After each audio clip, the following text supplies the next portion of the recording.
Olá, alunos e alunas de EAD2, do segundo período do curso de Direito da PUC-Cerro. Hoje nós vamos retomar a nossa discussão apresentando, introduzindo o nosso último autor da nossa disciplina, que é o professor Robert Alexy, da Alemanha, da Universidade de Kiel, na Alemanha. Nós vamos trabalhar com Robert Alexy porque, por uma série de razões. Em primeiro lugar, em razão do fato dele ser um dos autores mais discutidos e citados tanto na doutrina no Brasil quanto também na nossa jurisprudência. Os nossos juízes fazem muita menção aos trabalhos de Robert Alexy aqui no Brasil.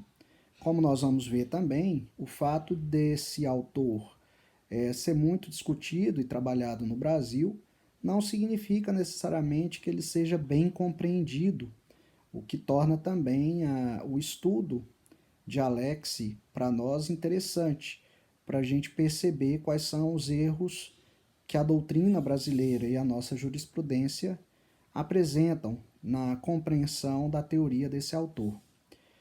Então, em razão disso tudo, é que a obra de Alexy ela se torna relevante e interessante para nós.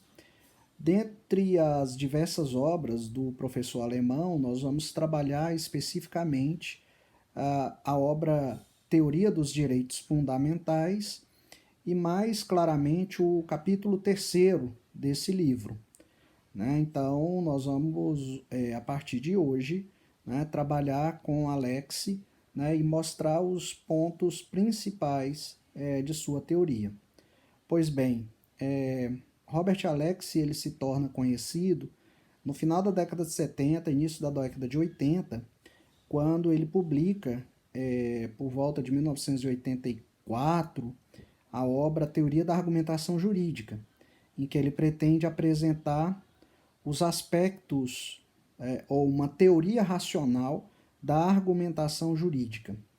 2 anos depois, por volta de 1986, Alexy publicará sua Teoria dos Direitos Fundamentais, que vai lançá-lo não apenas na Alemanha, como um dos grandes autores da teoria jurídica contemporânea, mas também no mundo inteiro. Em 1992, nós teremos a tradução da Teoria dos Direitos Fundamentais da Alemanha para a Espanha, e a partir daí essa obra é divulgada no Brasil, em razão dessa tradução espanhola. Pois bem, a importância de Alexy vai se dar porque o autor alemão irá sistematizar uma jurisprudência do Tribunal Constitucional Alemão, que faz mais ou menos as vezes do Supremo Tribunal Federal no Brasil, ao longo de mais de 30 anos de atuação do Tribunal Constitucional Alemão. Então, Alexy vai usar da jurisprudência do Tribunal Constitucional Alemão e sistematizar esse trabalho, apresentando inclusive uma crítica, em muitos aspectos, ao trabalho realizado pelo Tribunal Constitucional Alemão. Alexy, então, no capítulo 3º da obra Teoria dos Direitos Fundamentais, parte da distinção feita por Dworkin entre princípios e regras. Só que, ao contrário do que diz a teoria brasileira, existem grandes diferenças entre a perspectiva de Dworkin e a perspectiva de Alexy. O primeiro aspecto relevante que marca a diferença entre os dois autores é que, ao contrário de Dworkin, Alexy não acredita na tese da única decisão correta, e o argumento que ele apresenta é um argumento keynesiano, ou seja, não é possível ter uma resposta correta exatamente pelo fato de que o direito é texto e texto possibilita múltiplas interpretações. Então, na verdade, o que Alexy apresentará será uma estrutura capaz de reduzir, de diminuir o espaço de subjetividade e de discricionariedade do juiz na aplicação do direito. E isso se dá em razão da estrutura do direito, que para Alexy é formada por regras e por princípios. Então, Alexy aqui vai usar da classificação pensada por Dworkin entre princípios e regras. As regras funcionam no esquema do tudo ou nada, enquanto os princípios apresentam uma dimensão que as regras não têm, que é a dimensão do peso. Alex explica então que quando há um conflito de regras, esse conflito se resolve na dimensão da validade, ou seja, não é possível duas regras em conflito existirem validamente ao mesmo tempo no sistema jurídico, de modo que, por meio dos critérios de solução das antinomias, deve-se eliminar uma das regras, permanecendo apenas uma delas. Daí a ideia do tudo ou nada. Já os princípios apresentam uma dimensão que as regras não têm, que é a dimensão do peso, né? Então, na verdade, o conflito de princípios vai se dar não no aspecto da validade, mas no aspecto da aplicação. Somente podem colidir princípios igualmente válidos.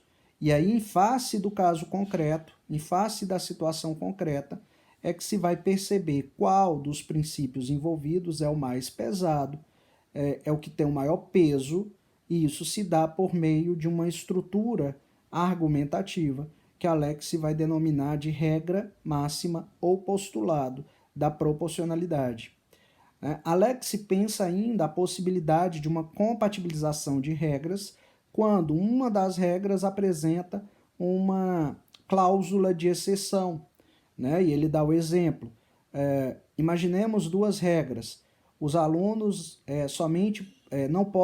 os alunos não podem sair de sala antes de tocar o sinal.